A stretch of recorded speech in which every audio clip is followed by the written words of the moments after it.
Всем привет, дорогие друзья! Сегодня у нас новый выпуск нашего шоу «Вечерние откровения». Привет, друзья! Это вы снова находитесь на лучшем шоу Рунета. Я напоминаю, обязательно поставьте лайк и подпишитесь на канал. Здесь говорят правду. Поэтому сегодня тема такая довольно для мужчин, животрепещущая, наверное. Да, так скажем. спорная, животрепещущая, вызывающая много страхов, иногда даже чувство стыда. Я как психолог это точно вам скажу. Тема будет горячей. Называется она пересадка волос или же облысение, да, то есть кто-то решает ее пересадкой, а кто-то просто смиряется со своим новым статусом принадлежности к лысому человеку. Сразу хочу отметить, что мы в этом видео не говорим про случаи, когда облысение связано с другим заболеванием, например, с онкологией. Там совершенно другая причина. Человек вынужден сбрить свои волосы просто потому, что в химиотерапии он будет их терять. Но потом по выздоровлению, которое мы желаем всем онкобольным, они имеют заново свои волосы, они у них отрастают, как бы все нормально. Когда речь касается облысения, не связанного с заболеванием, с приемом лекарств, то это как раз-таки то самое мужское, знакомое очень многим. Вот по улице гуляешь, да видишь. Это такая частая тема. Вот именно ее мы в этом ролике обсуждаем, а не любое облысение, верно? Для начала хотелось бы сказать как раз-таки причины, какие возможны при облысении. Из-за чего мы теряем свои драгоценные волосы. Одна из причин – это препараты определенные. Например, я сталкивался в интернете с видео, где говорят люди, которые занимаются профессиональным спортом, что они после принятия каких-то препаратов теряли волосы. Химии ты имеешь в виду? Наверное, это химии больше, да. Те, кто как бодибилдеры колятся, ты имеешь в виду? Да. Для рельефа максимального, для высокой скорости приобретения вот этого рельефа какие-то препараты колят и теряют прям под ноль. А я не знала, кстати, что это реально это приводит, да? Это приводит, и очень сильное облысение, и таким людям делают пересадку сразу там более 4000 графтов. Графт, напомню, это как луковица, из которой растут 1, 2, 3 волоса. Это называется графт. Сколько делают? В среднем минимально берут где-то от 2000, 2500 графтов, и вот максимально это 6000, насколько я вот осведомлен. То есть, я поняла. Ну, мы, наверное, больше все-таки, да, не про медицинские истории, потому что, я думаю, люди, которые принимают фарму для того, чтобы накачаться, они сталкиваются там с огромным количеством побочных, и, наверное, потеря волос далеко не самый страшный из них. Там и, как я знаю, самое распространенное, о чем говорят, это мужская потенция, да, теряется.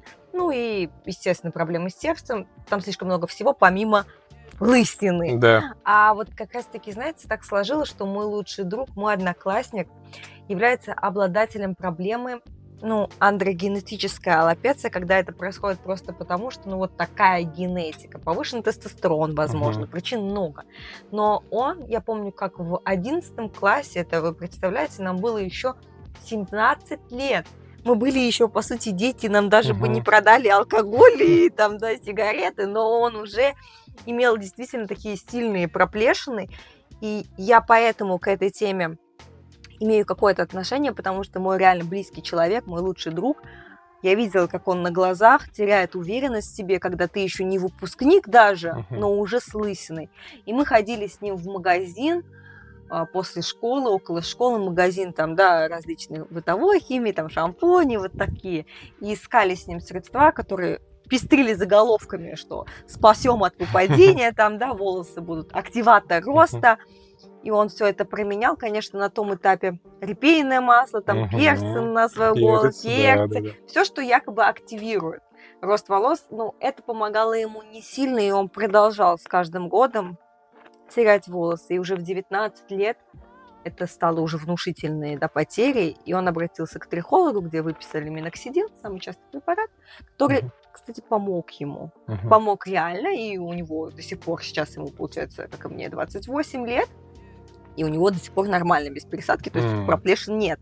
Но есть очень важный момент, который хочу подчеркнуть в применении миноксидила, я его изучила, что его нужно применять постоянно. Если ты уже подсел на эту иглу, то как только ты с нее слезешь, все посыпется заново. Интересно, потому что я, скажу честно, сильно не изучал этот вопрос до определенного времени, потому что началось это, можно сказать, больше уже именно облысение верхней части макушки после 32, наверное, такое резкое пошло.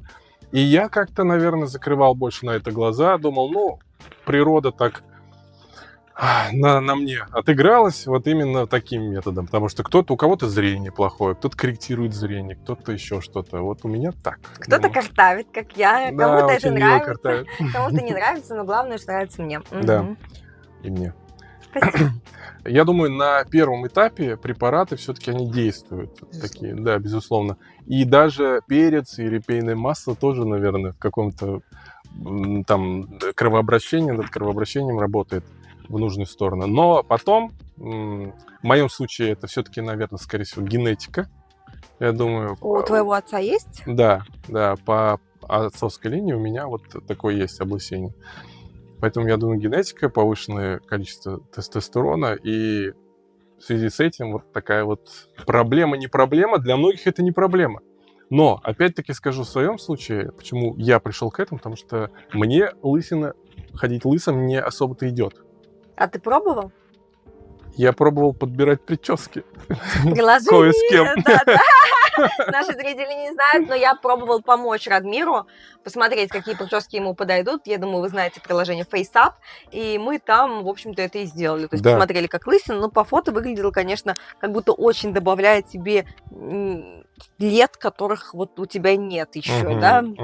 Тех самых ненужных раньше времени стариться. А есть те, кому подходит, да, Стэтхэм и вот эти все ходячие. Да, наверное, да. У меня то есть стиль более, наверное, такой классический, и поэтому моему лицу, наверное, это... Есть только отрастить бороду, я думал, но тоже... И с бородой так себе. Ну, знаете, на самом деле есть люди, которым идет это... Да, лысая прическа, назовем. Как это назвать? Напишите, пожалуйста, в комментариях, как это назвать культурно. Лысая прическа и лысина звучит грубо, да? Я не знаю, как. Помогите нам, пожалуйста. Но есть люди, кому это действительно, и дает брутальности, да, и определенные стиля. Но Радмир как будто, да, более такой, как я говорю, нежной внешности и мягкой. И я думаю, что Радмиру лучше с волосами. И, кстати, есть же еще момент самоощущения. Человеку может идти лысая прическа, но при этом он сам ощущает себя уверенным именно с волосами. И в этом случае пересадка является важным моментом. Ну вот пересадка, да, по сути, она доступна сейчас. Но многие люди до сих пор боятся ее делать. Радмир, почему? Страх, наверное... Ну, опять-таки, что это операция все-таки в любом случае. Это вмешательство в нашу голову. И это первый страх такой. А потом, наверное, второй страх – это сама процедура. Она достаточно болезненная после. И проходит в течение 8 часов эта операция проводится. То есть тоже вот это надо принять. И, какой еще страх? Страх, что не приживется, возможно. Но здесь уже мы исходим из того, что мы выбираем клинику. Знакомые, врачи там нам советуют. Может, удобно куда-то съездить, если вам посоветовали. Опять-таки, второй фактор – деньги, наверное, для многих будет. Но, скажу честно, я удивлен, что насколько это доступно. И поэтому на своем примере я постараюсь показать эффект от всей этой процедуры. Все сложности, с которыми мы столкнемся. Да. Мы будем снимать обязательно про это влог, то есть имейте в виду, что эта тема будет освещена не только в теории, но и на практике. Да. Радмир, ты сказал про цены. Можешь, пожалуйста, сказать, какой диапазон, вот ты же изучал клиники, какой диапазон цен имеется? Да, диапазон, начиная от, все еще зависит от количества графтов пересаживаемых, если это рассматривать от 2500 в среднем, до 4000 графтов, то цены начинаются от 150 тысяч и достигают в каких-то клиниках в Европе или там в ближних каких-то странах, да, в районе миллиона. То есть, в принципе, до миллиона пересаживается. А от чего зависит? Вы за 150 сделать или за миллион? Если мы говорим про одинаковое количество луковиц, графтов, Зависит от человека, от доктора, который делает. Все-таки тот вариант, который я говорю за миллион, это там заслуженный Имя профессор. врача. Да, имя врача, статус его. То есть больше платишь за статус и за его умение. Но, кстати, не всегда это мэчится. Вот ученой степени, я хочу сказать, и именно профессионализм как практика. Не всегда. Это тоже нужно думать над этим и как бы выбирать, подходить к этому комплексно, так скажем, не только по деньгам, не только по имени, больше по отзывам. И совет, конечно же, узнавайте те, кто уже делал, что у них произошло с головой через год, полтора, два. И вот уже на примере вы можете прийти, посмотреть, как это все. И, конечно же, он поделится с вами, такой человек, как и я в будущем. Надеюсь, поделюсь с вами этой информацией. Смотри, Радмир, все-таки столицей пересадки является Турция. Мы это прекрасно знаем. У меня был периоды, когда я путешествую много, и частым пунктом пересадки является Стамбул. Поэтому я заставала в аэропорту вот этих огромное количество людей с перевязанными головами. Это действительно не миф, они постоянно там огромным потоком приезжают. Есть ли смысл ехать именно в Турцию или уже в Казани, в Москве, в России научились это делать тоже хорошо? Вот по твоему опыту изучения поделись, пожалуйста. По моему опыту, конечно же, есть специалисты, которые местные, занимаются этим достаточно неплохо. Но я был рад знать, что именно турецкие специалисты, доктора приезжают в Москву, в Казань, там, в Самару и в другие города и делают эти операции. То есть у них уже наработано много тысяч человек, много тысяч часов. Я больше склоняюсь вот именно к турецким профессионалам, которые делают. И почему я, например, хочу сделать там в Казани, либо я думал над Москвой, чтобы это было ближе, чтобы была какой-то период адаптации. Например, я там вернулся домой. Во-первых, первым делом ты возвращаешься домой после операции. Первые 11 дней ты там ходишь определенным образом, моешь голову, тебя Нельзя всему выходить, учат. да, ты мне Нельзя говоришь? особо выходить, да, то есть физически какие-то упражнения, бассейн, спортзал, это все отменяется. То есть 11 дней там А чилишь. почему 11, не 10 и не 14? А потому что в течение 11 дней, вот, типа корочка там, которая на голове, она постепенно отходит. Да, и твои первые волосы прорастают, как лук. Да, Так это так скажем. круто. Слушай, а Мгм. болезненная ли процедура? Ты изучал по отзывам? Да, ну, кстати, кто как говорит, на самом деле. Кто-то говорит, я вообще ничего не заметил. В основном так говорят. То есть голову тебе обкалывают, ты ничего не чувствуешь. 8 часов ты просто там смотришь ютубчик, отдыхаешь, кушаешь периодически, все, над твоей головой колдует. Ну, такой период. Потом ты, да, возвращаешься домой, там отдыхаешь, конечно же, анестезия проходит, и, наверное, первые несколько дней ты должен спать даже полусидя, как царь. Как царь, да? Такой. Да, чтобы головой не касаться подушки, чтобы максимально сохранить те волосы, которые тебе туда засадили. Мгм. А вот такой тоже интересный момент по поводу волос. Такой достаточно он будет тонкий. Вот начинает мужчина лысеть, и каждый к этому относится по-разному. Для кого-то это ожидаемо и ничего страшного, а для кого-то это, для большинства все-таки это неприятный момент, особенно когда это происходит в молодом возрасте, Мгм. 30-летний парень еще, да, Мгм. он вообще не думает о том, что уже подкралось вот это ко мне обстоятельства. И в этой ситуации действуют люди по-разному. Кто-то принимает решение, что да, это случилось, я столкнусь с ним лицом к лицу, я сбрею эти волосы и буду ходить лысым.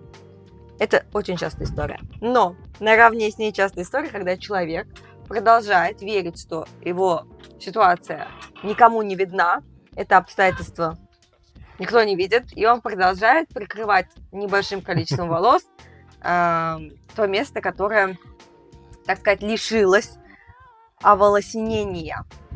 Вот почему происходит выбор одного или второго? Только ли это зависит от того, что идет или не идет? Как я понимаю, ты все-таки склонен к тем ближе к тем, кто не, ну, это я должна была. Да, я уж понял, я уже... Выпуск должен быть смешным.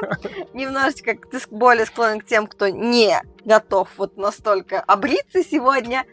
Почему, Радмир? Давай немножечко у нас будет откровение, да? Да, начнем с того, что ты очень хорошо подчеркнул тот момент, когда ты вначале растешь, ты становишься выше, крепче, у тебя масса набирается и так далее. Потом ты в какой-то момент останавливаешься в росте, как у тебя там подростковый возраст заканчивается, и ты начинаешь как будто стареть сразу. Как будто нет паузы у природы. Да, Да, я да. вырос, и я сразу лысею. Что такое? Да, вот это я прям отслеживал. То есть там 2 года, которые ты все, вырос, такой весь Хорош. красивый, да.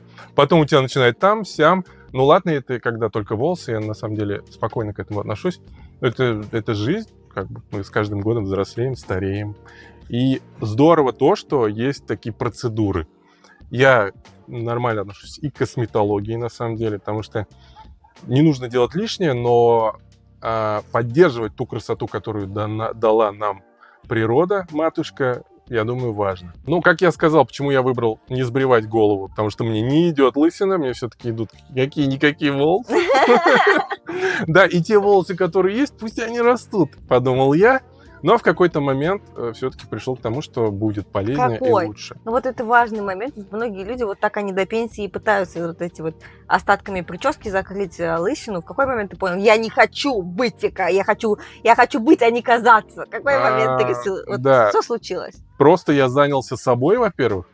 Пришло время заняться собой, поэтому я думаю... Как это пришло? Вот мне так интересно, как это приходит у мужчин. У женщин это в основном приходит сразу. То есть они с юности, ну, многие, большинство, да, они с юности как-то по мере своих финансовых возможностей поддерживают свое здоровье и красоту. Как это происходит у мужчин? Давай на примере тебя разберем. Вот ты жил, лысина достигла каких-то масштабов, да? Усел себе спокойно, такой приехал, и начал думать о пересадке волос. Усел себе спокойно в своем ритме, так сказать, в какой-то момент думаешь, все, записываюсь. Как это произошло? Да и не сказать, что что-то щелкнуло. Просто думаю, надо заняться собой, надо заняться, возможно, красотой себя. И мы же не только должны развиваться там в плане карьеры, бизнеса, ума, но и, наверное, внешнего вида. Подумал я и начал интересоваться этим вопросом. Для меня, возможно, раньше казалось, что это прям что-то такое сложное. На самом деле это все очень легко решается. А связано ли это с личной жизнью или там с кризисом среднего возраста, например? Я среди твоих знакомых спрашиваю, потому что ты же спрашивал своих товарищей, кто где делал, то есть когда собирал информацию. Нет ли такого, что женатый мужчина, да, ему это уже пофигу, он готов ходить с лысиной, а мужчина холостой все-таки хочет быть более привлекательным для самок, да, как в природе, например, да, для самок, условно, там, павлин, вы посмотрите, у павлина там хвост какой, а самка павлина вообще, вот посмотрите, она как абсолютно... курочка. Она вообще обычная, как у уток. Утка серенькая, а селезень у нас с таким изумрудной головой. Ну, в общем, есть ли в этом корреляция или она отсутствует? Безусловно, есть. Наличие волос, я думаю, все равно визуально и внутри себя скидывает тебе лет 5, я думаю, хотя бы 6-7. Да, мне кажется, даже дело не в возрасте, а просто оно добавляет тебе какой-то вот уверенности. Даже оно может и не скидывать. По сути, вот как ты сейчас выглядишь, никто же не видит там, да, именно густоту этих волос. Да. Это же нужно как-то оценить. То есть по визуалу, возможно, все останется так же. Это как девочки, вот то, что они ходят на маникюр, там, педикюр, всякого рода разные процедуры, почти никто этого не замечает, правда. Ну, то есть очень мало кто смотрит, ой, там свежие ногти, там, или сделанные там месяц назад. Мало мужчин на это обращают пристальное внимание. Но состояние женщины меняется, когда она знает, что у нее хороший педикюр, все красиво с ногтями, она чувствует себя ухоженной, и ее поведение от этого меняется. Маникюр ни один еще не влюбил мужчину, но женщина, вдохновленная своим маникюром и потому такая живая, интересная, может быть более привлекательной. Да. Наверное, с волосами работает та же корреляция. Я думаю, для женщины это более свойственно, конечно же, чем для мужчин. У мужчин уверенность немножко по-другому она формируется, не связан с волосами. Но тот момент, что я знаю, что я, например, если наклоню голову в определенном ракурсе. Да, в определенном ракурсе у меня будет видна моя лысина. Вот этот момент, да, немножко он триггерит. И вот, наверное, просто чтобы чувствовать себя более, не то что уверенным, да, более просто красивым. Более свободным. Более свободным, да. Наверное, да. Еще такой момент я хочу выделить, интересный, тоже на обсуждение. Он немножечко детский будет, но я люблю такие. Вот когда, например, мы встречаем в компании человека, и он, просто брюнет, да, например, там, с обычными волосами. его никто не называет там тот брюнет. Ну, в основном берут какой-то другой признак, да, там тот там высокий или тот там в такой кофте, ну, то есть берут другой признак его, чтобы обозначить. Мало кто говорит брюнет, потому что это, ну, очень частое явление, и, ну, не поймут, про кого именно идет речь, потому что таких людей будет несколько на выбор. Но когда есть человек какой-то лысый, и практически всегда я за свой возраст замечала, что в компаниях, да, или вообще говорят, вот тот лысый, например, да, или лысенький. ну да, то есть его часто Да. кличут лысым. И не уверена, что это приятно. Мне кажется, нет. Это, мне кажется, сильно не задевает мужчин, потому что... Не задевает. Да, потому что это очень распространенное явление. Даже когда ты начинаешь думать о пересадке, ты начинаешь обращать внимание больше на количество лысых вокруг тебя в торговом центре, на улице и так далее. И видно, что очень много, оказывается. Да, их очень много, безусловно, но их очень много все-таки в более взрослой возрастной группе. А вот если мы говорим про молодежь... Если совсем про молодежь, да, ну, не совсем про молодежь, давай скажем, у всех разное понимание молодости, мое пошире. Но если мы говорим про человека, который 30 лет, это молодой человек, и вот он лысый. То есть в компании и окружении он будет одним из немногих лысых. Да. И поэтому и кликуха ему гарантирована. А это, я не знаю, видите, может ли это быть неприятным? Ну, вполне вероятно. Я думаю, это тоже вносит вклад, что не хочется быть узнанным, как тот лысый. То есть хочется другими критериями. Тот лысый. Тот, которого тут нет. Но это только моя фантазия. Я вообще могу ошибаться, ребят. Напишите, пожалуйста. Мы с уважением относимся к лысым, к волосатым, к брюнетным, блондинам, ко всем. Поэтому пишите свое мнение. Угу. А я хочу сказать, что неважно, лысый вы или волосатый, брюнет или седой, важно, какой вы человек все-таки. Да. И первым делом мы смотрим на человека, на его внутреннее состояние, ощущения, и это связано и с уверенностью, особенно мужчин, наверное. Да, а страхи, вот смотри, перед самой пересадкой, вот мы сейчас понимаем, мы это озвучим, что Радмир у нас готовится к пересадке волос. И это, ну, смело, что человек об этом заявляет. Давайте поблагодарим его обязательно за это. Радмир, вот какие страхи есть перед пересадкой все-таки, пока мы еще ее вот не сделали, но движемся в этом направлении? Я думаю, первый страх и вот какое-то волнение было после того, как мне врач, турок, описал всю процедуру, как она будет проходить, какие после этого последствия, ожидания, последствия в хорошем смысле слова. Ожидания тоже довольно-таки, как сказать, не нужно думать, что вот вам пересадили там 4000, допустим, графтов, и они все прижились. В основном это идет по статистике около 90%, верхняя часть это 60%, но вы уже никогда не будете лысым, замечу. То есть у вас уже, конечно же, все это обрастет, и стрижкой все закроется. И обязательно меня предупредили, что нужно будет дальше уже заботиться, более внимательно относиться к волосам своим. Не как я раньше там помыл чем-то и побежал. То есть это массажи, чтобы увеличивать кровообращение, плазмотерапия, что тоже очень болезненно, но необходимо. Я слышала, что плазма очень болезненная. Ее, кстати, делают и женщин. То есть это не только при облысении, это для того, чтобы просто простимулировать рост волос после ковида или после беременности, родов. То есть это тоже актуально. Сама пока не делала, но хочу. Поделюсь тоже с вами. Да, и, кстати, плазмотерапия считается одной из наиболее безопасных с точки зрения, вы никакую химию там, так скажем, не вкалываете себе, вы вот свою плазму используете. Собственную кровь, да, которая там засовывается в аппарат и разделяется. Я делала в лицо плазмотерапию, а в волосы не делала, потому что действительно пугалась изобилием отзывов, что это так больно. Вот сделаем и расскажем. Мы вообще все будем испытывать на себе. И начнем с пересадки, ребята, поэтому цените нашу смелость, пожалуйста. Да, и вот первый такой напряг был после этого. А дальнейшее, я думаю, страх, ну не назвать это страхом, напряг будет накануне самой операции. Почему? Ну это волнительно, как это все будет проходить. Первый раз там. Да.